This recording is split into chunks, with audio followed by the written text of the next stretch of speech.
Love handles make you feel bigger than you actually are. They are the first place fat shows and the last place fat wants to leave. I know for myself, I trained hard, I dieted, I was still stuck. And I always thought that more effort equaled better results. But effort wasn't the problem, my system was. I call it the fat loop, and it's what keeps fat circling in the same spots. I've been using a different strategy and it's finally shrinking my sides. I'm actually getting there. Every single time a client actually listens to this system, which is most of my clients because that's why they're working with me, they always get results. This really does work every time. I've lost almost 100 pounds and I've helped others do the same over many years. If you're doing everything right and you still feel stuck, I promise this video is gonna be your fix. Okay, so these two stick figures, this is really rudimentary, I get it, but they have roughly the same waist size. Don't quote me on that, but they look very, very similar. This person is going to look more jacked because they have wider shoulders and lats. Your lats and shoulders being bigger are gonna give the illusion of a smaller waist. You're also gonna have a smaller waist as a result of this video, and so it kind of doubles up.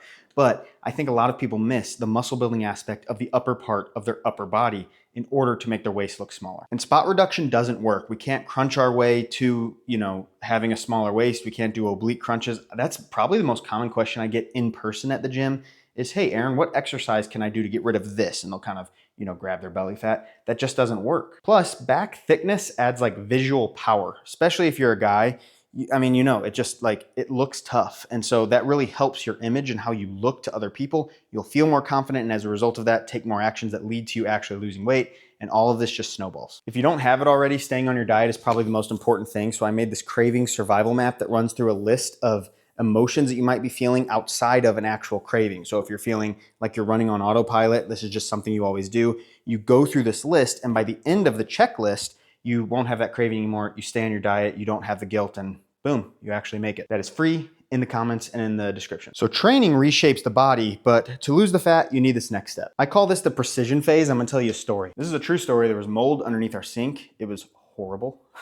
And I couldn't find a leak anywhere. It caused a ton of damage from just a tiny little drip. Now, I never actually found that drip, but you would think that I would have actually seen something if it wasn't a small drip. I still don't really know what happened. And it's the same thing with sneaky calories. Let me explain. It could seem like one of the smallest things in the world, just a small drip that isn't really noticeable within your diet, a hole in your diet. It could be alcohol that you have on the weekends. It could just be weekend slip-ups. It could be the little snacks that you have between while you're making your food or, while you're heating up the meal you made for yourself that's high protein, you have a little bit of your toddler snacks. I'm guilty of that sometimes.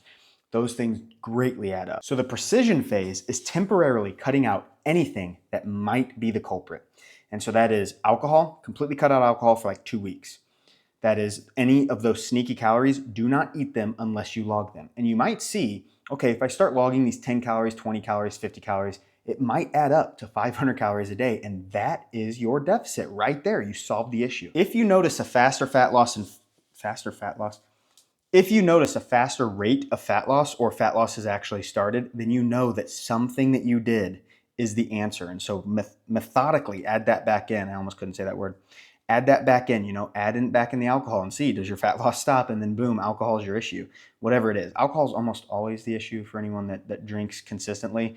So if that's you, I'm sorry, but if you really want this, it might be something you have to think about, just doing less off. So if you are building up your body and you're losing the fat, we want to make sure we're not losing the muscle. We want to make sure we're not losing our gains because you will get stalled if you lose the muscle underneath. So this is all about NEAT, or your steps, and a cardio boost. And I'm gonna explain with FitBuddy, which is my free AI fat loss coach, link in the comments. All right, so I'm gonna ask FitBuddy here, how many calories does a 250-pound guy burn walking 8,000 steps per day compared to 4,000 steps per day? So the average calorie burn per 1,000 steps is about 45 to 60 calories, depending on walking speed and terrain. So if they do the math here, I'm just gonna skip to the end for you. The extra burn is about 180 to 240 calories per day by doubling their steps from 4,000 to 8,000. Let's ask, what if we increased that to 10,000? And now this person's burning an extra 2,520 extra calories per week on the high end. That's half to 3/4 of a pound of fat loss per week just from extra walking. Imagine how that would add up. Now let's talk about the cardio. Instead of doing intense cardio, doing something that is moderate or low intensity, such as walking, like we were just talking about, isn't going to increase your hunger nearly as much, if at all, and it's going to allow you to recover and keep the muscle that you've been building in the gym. So this is just an important aspect of the system that leads to you finally unlocking the back fat. So even with perfect movement, if protein's off or you are under eating, you're gonna stall. So let's fix that. So I call these nutrition anchors, and I'm gonna show you on my toddler's chart thing again. So I'm just gonna draw a quadrant. This is protein, and this is your muscle. Pardon my horrible whiteboard handwriting. Low protein and low muscle is the skinny fat trap. This is lean and strong. This right here is just the incomplete strategy zone. You're just gonna get fat if you eat too much protein, you're not strength training well, and you're not keeping your muscle. And then over here, you're just gonna get like muscular and kind of fat, which might not be the worst thing in the world, but it's still probably not what you're here for. So what do we do with this information? We need 0.8 to 1 gram per pound of body weight in order to make sure that we're in the lean and strong category. Then we need to be in a deficit without completely depleting ourselves, because if we're completely depleted, you're gonna end up losing muscle still, even if you're getting enough protein, but you're not getting enough calories. And then the other anchor, because that's like protein and calories, but the other nutrition anchor is gonna be fiber. We need enough fiber in order, well, one, it's super heart healthy and it's gonna help you live longer, because that's cool. But also, it's gonna make you feel more full, so you're able to lower your calories. The best way of increasing your fiber, in my opinion, is not to like go for something like a number, because if you're only used to 13 grams of fiber a day and you go up to 40, you're going to be going to the bathroom all day. It's going to suck. So slowly increase your fiber. Start with food logging, see where you're at, or just know like, okay, high fiber foods tend to be almonds, avocados, anything low carb, like low carb bread, low carb wraps. Those have a ton of fiber. Fruit, vegetables, of course. So just slowly start increasing your consumption of those things. If you don't like fruits or vegetables, start with a low carb wrap every day. It's gonna increase your fiber and it will make you feel more full. So a complete program for this next one is gonna be like a triangle: your training, your nutrition, and your recovery. If you're only into one section of that triangle, you're training really well, but your nutrition and your recovery suck, then you're gonna, again, usually gain muscle and you're gonna kind of be on the fat side.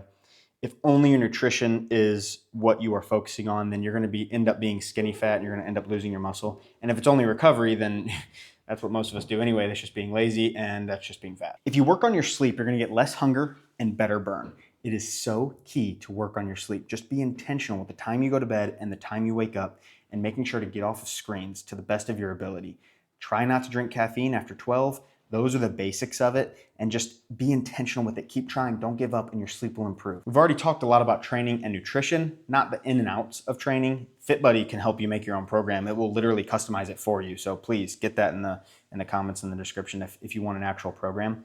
But the nutrition side of things, we've talked about the protein, we've talked about the fiber, mostly whole foods. And so if you're focusing on recovery and nutrition, and then you have a training program, you're gonna get that entire triangle. If you're doing all this, you're doing everything right. Sometimes you're still gonna get stuck. Don't give up. You're really close to the shift. Most people quit right before it works. I promise you, you gotta stick with it. Consistency is gonna shift you into finally losing this fat. Remember the first point, back fat goes last. So if you continue in this calorie deficit and you go through this video again and you do the things in this video, you are going to reach your goal. I promise you, I can guarantee it. If you want to avoid the mistakes that I made in my journey, that is exactly why I made this video. So please watch that, and you can avoid some of these other mistakes, and it'll only enhance what you just saw.